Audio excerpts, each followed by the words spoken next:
Action.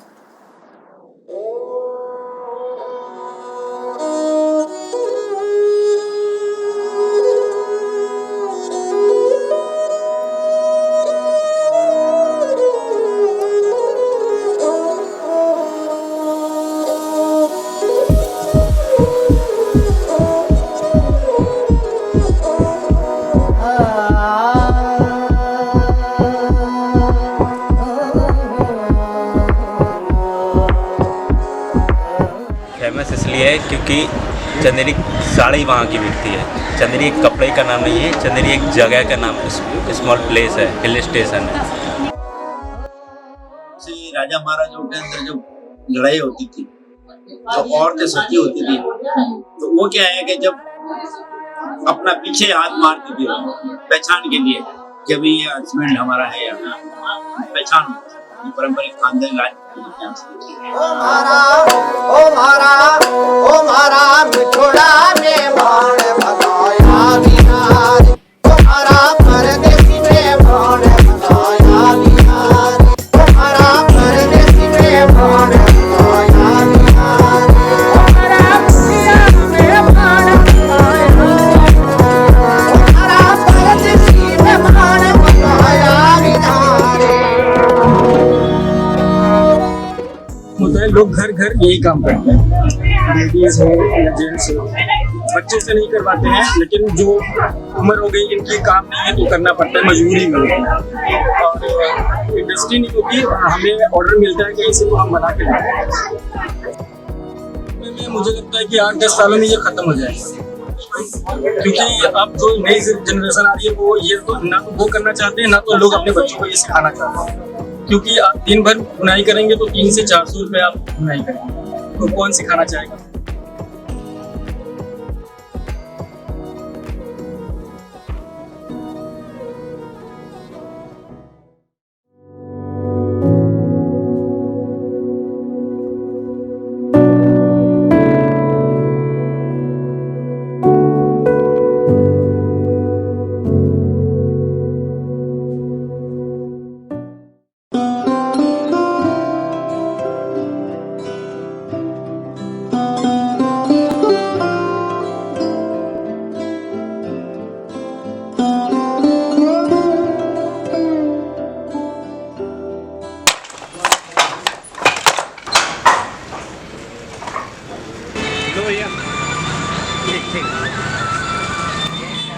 कितनी साल हो गई? ज्यादा ही है 35 साल तो मेरे हो गए, मेरे बात पहले तो ही और 40 साल करीब होने वाले। 30 साल दिक्कत तो है ही, दिक्कत तो कर रहे हैं, काम कर रहे हैं तो दिक्कत ही है। परेशानी ना हो तो काम क्यों करेंगे हम तो, हैं?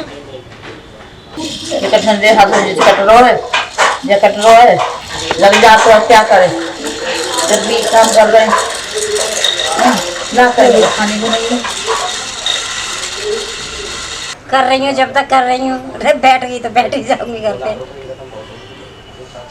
जो काम करते हैं वही मिलते हैं, और तनख्वाह भी कोई ज़्यादा नहीं, 4000 में क्या होता है यहाँ पे। हाँ, इसमें क्या होता है वही उठते हैं। इसे आजकल के उसमें इस काम में कौन पड़ता है, सब अपने और कामों में लगते हैं सब।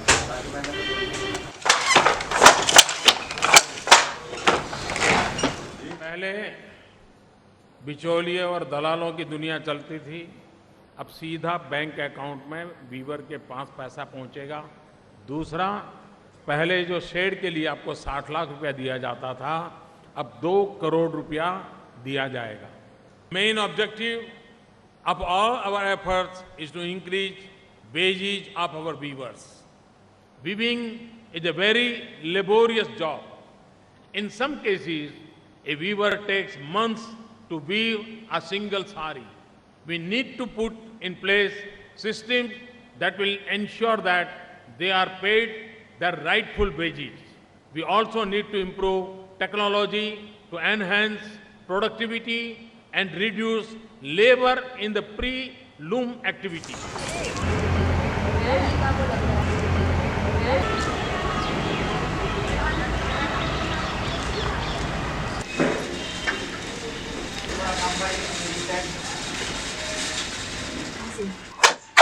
हम साथ में रहते हैं। मेरा नाम राजेंद्र है। तो आप अभी कितने सालों से काम कर रहे हैं? बस बहुत सवाल जब से यही काम कर रहे हैं। और आपके परिवार में कोई काम करता है?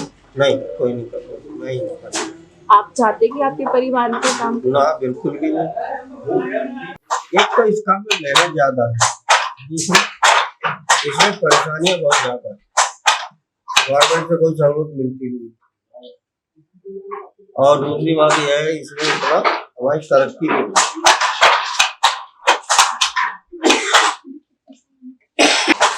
कुछ पेंशन या कुछ पेंशन भी कुछ नहीं।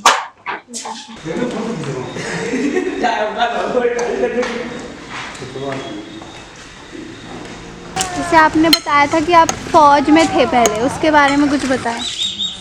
तुम्हें किसने बताया?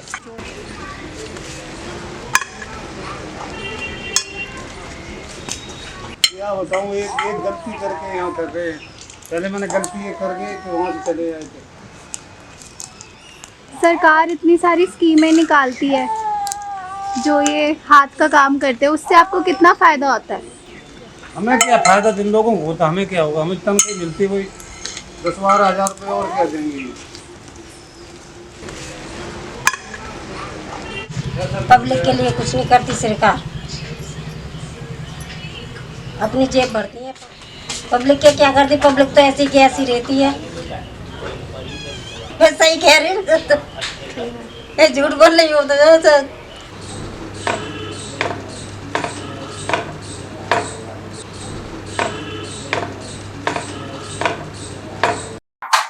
बढ़ावा देने के लिए सबसे पहले तो ये है कि भाई इन लोगों के लिए कम से कम ऐसा तो जो माल बनाए उसे खपाए, कहाँ जाना है, क्या करना है, ये गवर्नमेंट देखे, इसमें छूट मिले, तो ये थोड़ी सहूलत मिलेगी तो आदमी काम भी आएगा। वरना ये तो अब लुप्त होती आ रही है, हैंडलूम खत्म होती आ रही है, इसमें कोई वो नहीं है। मशीनें हैं, मशीनें का काम। जो काम मशीनों का वो मशीनों का, ये जो हैंडलूम का काम है वो हैंडलूम पे ही होता है।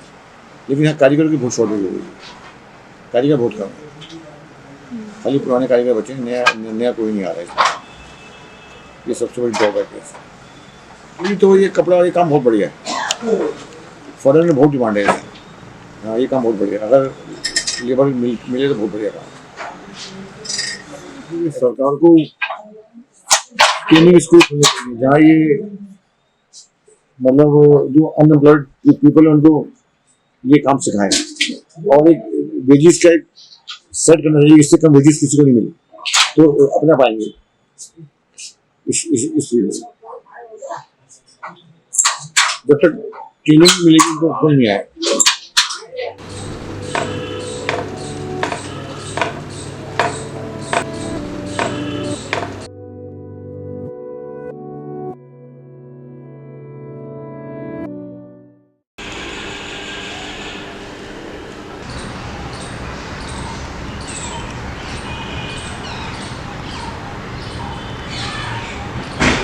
Craftsmanship started in 1956 at the Copper Art, and later on in 1980-81 it shifted to the Crafts Museum at this location, present location. This museum is very important place for, in the sector of handicrafts and handlooms, because this serves as a resource center where the artisans come and see their projects, what their forefathers were doing, okay, where you can't see anywhere else. So this place is a mixture of contemporary and the old art.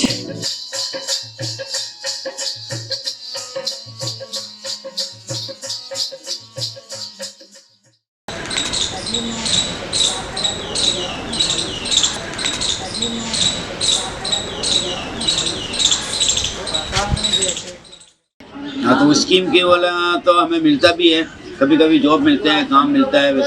वैसे natural हमारा तो खानदानी काम है, इसमें हमारे को किसी की जरूरत भी नहीं है, क्योंकि जो पारंपरिक काम चलता है, जो रेगुलर पहले बनी लोग करवाते थे वो सारे, अब वो तो ख़त्म हो गए। अब क्या है, सीधे डायरेक्ट कस्टमर आ रहे हैं हमारे। जैसे स्कूल के बच्चे निप वगैरह सीखने वाले आते हैं, वो सारा काम करते रहते हैं, वो हिसाब से ये ऐसा करना।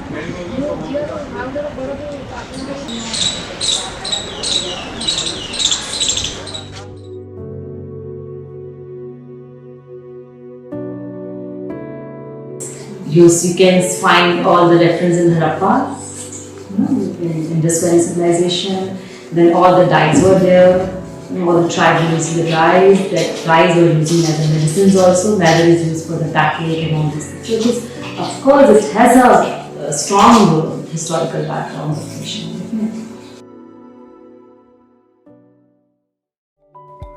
Gandhi saw mechanization as a threat, fearing it would take employment away from India's masses.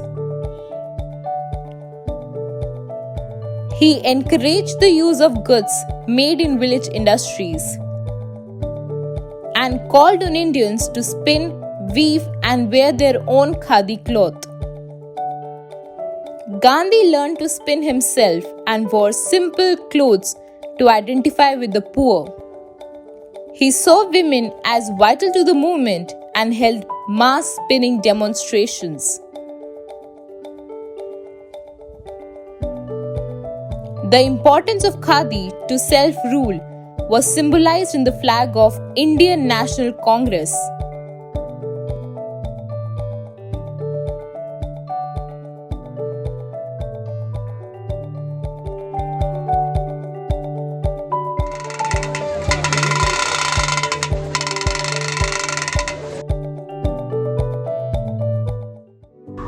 Hindustan का सबसे बड़ा बेल्ट है कारपेट।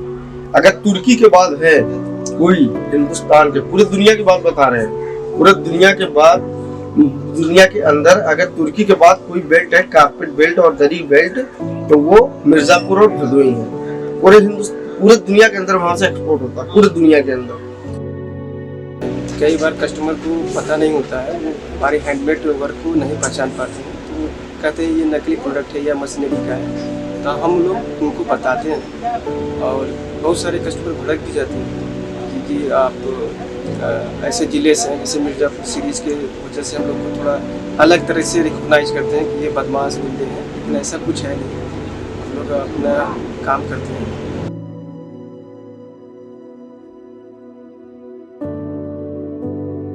प्रॉब्लम तो कुछ नहीं है वैसे, बस ये है कि पहले से काम अब कम हो गया है, क्योंकि जब से मशीन में चीज़ें आने लगी तो लोग उनमें ज़्यादा उनके तरफ ज़्यादा दाम चीपर होता है।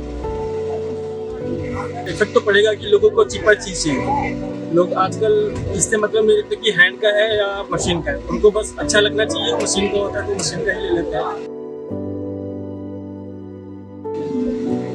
यूनिक तो है ही, अब हाथ का काम है तो यूनिक तो है ही, वो अपने आप में यूनिक है। फ्यूचर का मतलब ये है कि जब हमारे हिंदुस्तान में सब कुछ बन रहा है और हमारे यहाँ हैंडमेड का ज्यादातर लोगों को पसंद है, या हैंडमेड का ज्यादा मैन्युफैक्चरिंग कोई भी चीज हो, चाहे कपड़ा हो, दरी हो, कारपेट हो, तो गवर्नमेंट को थोड़ा सा ध्यान देना चाहिए इसमें। अगर गवर्नमेंट ध्यान नहीं देगा तो धीरे धीरे यहाँ का जो कल्चर है, जो नेचुरलिटी है, वो खत्म हो जाएगा, वो नहीं रहेगा। वो मशीन जैसे चाइना है वैसे हम लोग भी हो जाएंगे। अभी तो सारा सब कुछ हैंडमेड बिक रहा है ना। अभी आप दिल्ली हाट में आए हैं तो कम से कम नहीं तो हमारे समझ से 23 से 24 स्टेट के लोग आए होंगे यहाँ पे, 25-30 स्टेट के तो होंगे यहाँ पे। और हर स्टेट में कितने शहर होते हैं, उस शहर के लोग अलग अलग जगह से आए हैं। और एक जगह एक मतलब कि ये समझ लीजिए कि हर स्टेट का और हर एक सिटी का आपको यहाँ पे हैंडमेड सामान मिल जाएगा, चाहे वो पंजाबी हो, हरियाणा का हो, राजस्थान का हो, उत्तर प्रदेश का हो, बिहार का हो, बंगाल का हो, हर जगह हैंडमेड बिक रहा है ना यहाँ पे। तभी तो दिल्ली हाट चल रहा है ना। अगर हैंडमेड बंद हो जाएगा तो दिल्ली हाट बंद, खत्म।